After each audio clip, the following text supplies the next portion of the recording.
Hello everybody, welcome back to ThirdWheelGaming. I'm Emily, and we are playing Nancy Drew, Secrets to Kill. Last time, we actually got the final puzzle, and we are working on it right now. So right now, we have, 13 out of the 18 steps, and we are getting the rest of them right now. So we just scared off Connie, and we are going to go I have a key. We're going to go into the teacher's lounge. We go into the teacher's lounge, we're going to do a number of things. First, we're going to get the two elements in the directions in the teacher's lounge. So the first one is AGD1.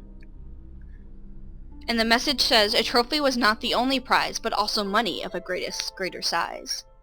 So that is, I believe that's Jake talking about how he stalked Connie after he found out it was her. And next, it's the other one's right over here, CLD2. This one doesn't really have a message. It just has CLD2. So, no big deal. CLD2, and those are the two that are in the teacher's lounge. Now let's get everything else that's part of this. So, this is the code that we got in the beginning of the game, which was Eloise Drew. Oh, wise elder. And if you do not, like I said in the beginning of the game, if you do not break that puzzle, like you beat it, you can still put that in the middle of the game. So that's a little fun. So when you find that out later in the game, you're like, I don't want to do this, screw this. And you go and you get to this part and you try to type, and if you already know the password, you already try to type it in. It still works. Shockingly, I know. So we're going to go to each one of these that we can. So first we're going to go to printer. And as you can hear in the background, it is printing something off, and it sounds like it's a security report, maybe from the night that Jake died? Maybe. So then we're going to go to mail, and here's all the mail that she has apparently won, or the one that she has open. It's, Eloise, we need to find a replacement for Jake Rogers for bulletin board duty. Please send me a list of candidates you recommend for this duty. Principal Parton. So they're already replacing Jake. Huh. So nothing in there. We can't go in the recycle bin. We can go in the to-do list. It says, locate missing book of or order replacement for English essays through the ages. Gather donations for sophomore book sale. Update meeting information for Paso Book Club. Take down student art exhibit on Friday. Have library computers networked with school. So that's cool. She has a little to-do list for herself. Maintenance. And this is just a check-off list. Clean stairwell. Repair lock on video. Lab door. Check ADA requirements. Call Dylan. That one is kind of important. Dylan HVAC for boilers services. We'll see that in a little bit. And change password to boiler room. Passwords. This is all the passwords that we have. It's the one that really matters to us is the maintenance room, and that's note. The rest of these we don't really come in contact with at all, except for the teacher's lounge copier, but we don't use that one at all. Sorry, I just ruined it for you. But yeah, we don't use that. We only use the maintenance room, and that's note. So that's all you can get from this, and this is just how it tells you how you work the computer. So we're just gonna back out of that. We got everything we needed from that. Want to go here and take this. So this tells you everything about what happened that night. I don't. Do you guys want me to read this? I don't.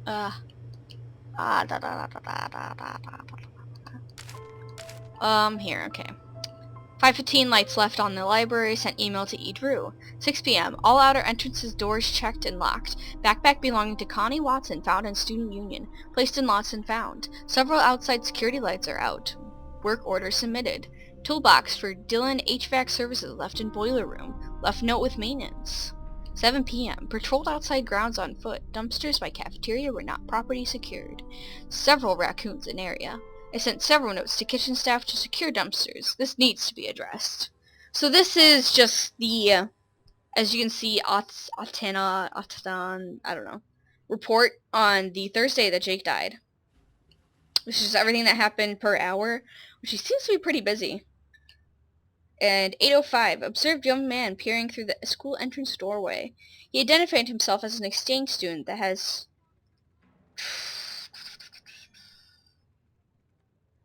trying to retrieve his homework. I let him in, escorted him through his locker, and escorted him out of the building. So that was Hal, if you can get that. It's Hal Tanaka. At approximately 8:30, I overheard two individuals arguing outside the Geisha gym. When I approached them, two males ran down the Rutherford Street. The first male was approximately 5 foot 5 inches, 120 pounds, red hair, 15 to 18 years old. Well, that's a wide range gap. That's like everybody in high school. Sir. He wore a green windbreaker and jeans. The second male was 15 to 18 years old and wore football jerseys with the number 8 or 0 on it. So there they're talking about Jake and the Hulk. I guess they were having an argument about something. Who knows what it was? 9:25 p.m. Caught several students soaping teachers' lounge windows. Students admitted that they were engaged in a senior prank. I instructed the students to clean the windows and to leave campus. The students involved were Darryl Gray, Nathan Gober, and Yuvin Long.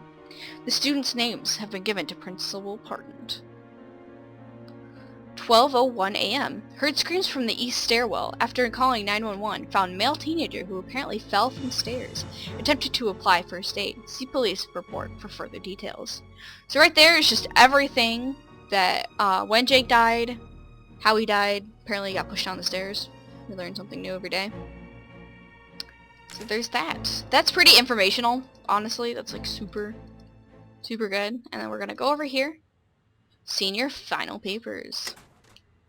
So here's, and then we're gonna look at Hal Tanaka's. This looks exactly like the one in Jake's locker. So, yeah. He copied his essay off of that book. Hal copied that essay off of the book. And Jake got to blackmail him from this. So, there's that. I mean, that's pretty downfall, which can ruin, and Hal knows that it can ruin your life if you do that.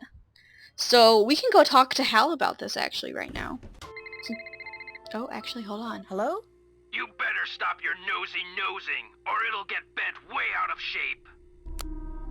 That was Dylan. What was... You see, that was Mitch Dillon. It was the Dylan HVAC guy. Why is he calling us? So we can call him right back, actually. Because he was dumb enough to call off his cell phone or his home phone or something like that. Dylan, heating, ventilation, air conditioning, and cooling. How may I help you? Hi, this is Nancy Drew.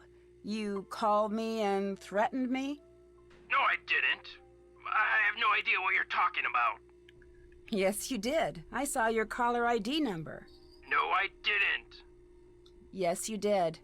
No, I didn't. I'm sorry, miss, if you're having trouble with your air conditioning. We'll send a technician to find a permanent solution. I'm not talking about air conditioning. I'm talking about you. It's a threat, sir. I didn't threaten. It's a very, very threat. Look, I'm not going to play this game with you. And Nancy hangs up on him. Ooh, burn. So let's go talk to Hal about what we just found out. You plagiarized your senior essay on etiquette, and Jake knew about it. Yes, Nancy. I'm very ashamed. My family will be extremely unhappy about this terrible mistake I have made. Somehow, Jake found out I copied that old essay. Then he blackmailed me into doing his homework for him. Why did you copy the essay? I had no other choice. My family won't let me stay in the United States unless I get a scholarship next year. I had to take extra courses to earn the scholarship. Before I realized what I had done, I was buried in work. I copied the essay because I was desperate. What happened when Jake found out? Jake demanded I do all his homework for the rest of the semester, or he would tell my family everything. What else could I do? My family was depending on me to succeed. Were you desperate enough to kill him? I was not happy about the situation, but I would never kill anyone. I value human life. Please don't tell anyone about this. I beg you. You will gain nothing if you do, and it would destroy my family if they knew what really happened. I regret what I have done. Please let me have this chance to become a doctor. I promise to make up for this mistake, even if it takes the rest of my life. If you didn't kill Jake, do you have any idea who did? When I delivered Jake's homework to him the other day, he mentioned being late for a meeting with Darryl Gray. It was very strange. I didn't know they were friends. See ya. Farewell, Nancy. So what we got from there is Hal was very sorry that he did that. He was extremely stressed out about it. Doesn't make it right really, but he was stressed out and he's very sorry about it. He just wants to be a doctor. So, and he gave you a little clue about Jake was meeting up with Darryl. So we can go talk to Darryl about that right now. Hey, gorgeous. Glad you stopped by. Darryl, I'm I gonna shut him down appreciate the again. compliment, but I'm seeing someone else. Hey, I'm just saying what I'm seeing. So what's been going on? Well, your uncle isn't here if that's who you're looking for. I'm sorry Uncle for saying this, Steve? but he's kind of a Mr. Cranky Pants. No. How so? He's on edge from drinking all of our coffee, and last week he seriously freaked out on me. What happened? I don't know, he lost something in the diner and accused us of stealing it. He went kind of psycho. Interesting. Hal Tanaka told me Jake said he had a meeting with you once. But I thought you said you hardly knew him. Yeah, I don't know. Maybe he had to talk to me about work. Do you know why Jake had an empty video cassette case in his locker? Why were you in Jake's locker? I'm writing an article about the murder for the school newspaper. Oh, I think that's the best excuse, honestly. The other ones are just like, really, Nancy? I have no idea. Why would you say What that? else can I do for you? That long pause right there was really awkward. Someone said you were caught He was soaking like, up the windows on oh, the teacher's I don't lounge. know. Yeah, Anyways. I totally got busted. It was a Thanks for senior the prank. information. I had to spend 2 days in detention. Wasn't that the night Jake was murdered? Yeah, I guess it was. Never really thought about that.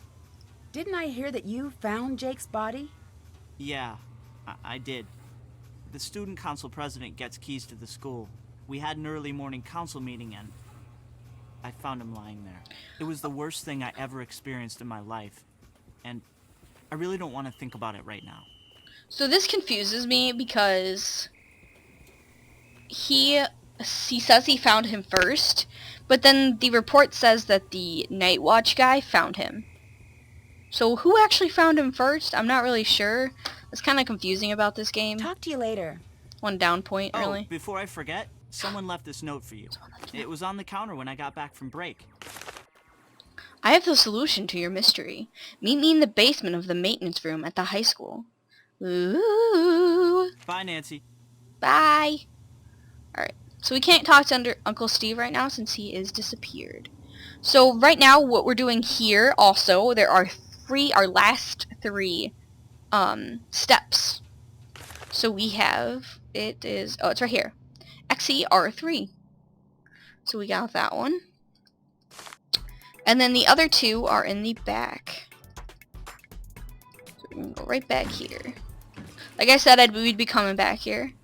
And do you guys remember the note said that the matchbox behind Maxine's schedule would tell you the first step? But it's not here. It's where it's supposed to be. We already looked at it. Nancy said, oh, there's something missing here. And we looked at it. And that's where the matchbox was, and somebody ripped it off. Interesting.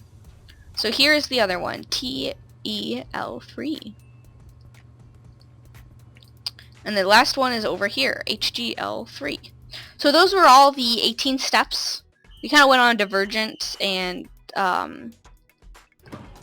we looked at, we talked to other people and we found some other plot lines.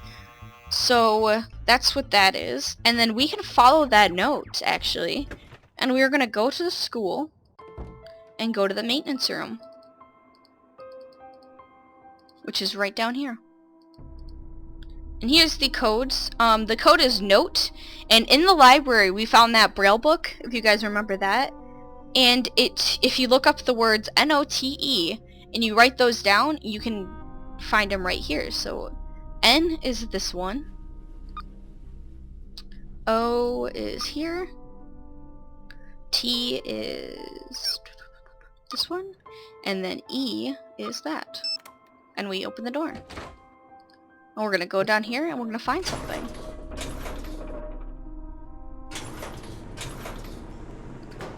Oh no, the boiler! It's going to burst! So right here, you can either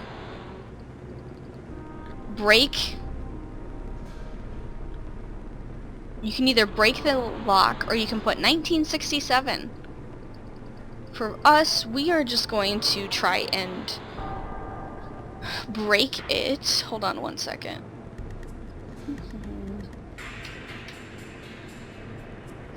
Yeah, we're just gonna try to break it. Sorry, I was trying to look for something. But yeah, you can put in 1967. This way is a lot faster if you want to break up time. So this one is a little tricky. Tricky. So we're gonna do... Oh, we need gloves, actually. If you try to touch it... Ouch, too hot. Nancy says, ouch. So we're gonna have to get gloves. It's gonna be right in here. Ooh, we took too long, guys. Ah, we died. Good news, you got an awesome tan on your trip to Florida. The bad news that it... Oh. It stopped. So, yes, we want to try again. So we took too long. As you can see, if you take too long, the boiler blows up, and you don't want that. So we're going to now do the same thing again, except do it a little bit faster this time. Click on the gloves. I'm going to do 1, 1, 2, 1, 2, and 1. And it's all better. Huzzah. So now that it's all safe, you can't go back up the elevator. The button's broken. Someone bashed it open. But over here, we have this. This is our first symbol, guys. That's the matchbox that Jake was talking about, and that's the first symbol that we have to press. And then we follow the rest of the instructions. So now, we got everything in here. So the only way we can leave is right through here, and here's a tape that we can watch. We're gonna go through right through here. We're alive! We're alive! We're alive! Woo woo woo! Okay, so now we're gonna go to this. We're gonna watch the tape. So actually, I think we're gonna end this here, guys, and then next episode is going to be the finale episode. Yes, I know this game is pretty short game for Nancy Drew, but this was technically their first game. And seeing as their first game, it has its spots where it's kind of, you know, not as good, but it is a shorter game. So if I decide to do another one, I'm gonna ask you guys later if you want me to do another one. We'll play a little bit longer one. So I'll see you guys all next time. I hope you enjoyed the game. Okay. Sorry, this was oh my goodness. The last one of this episode of Nancy Drew, Secrets Can Kill. Alright guys, I'll see you later.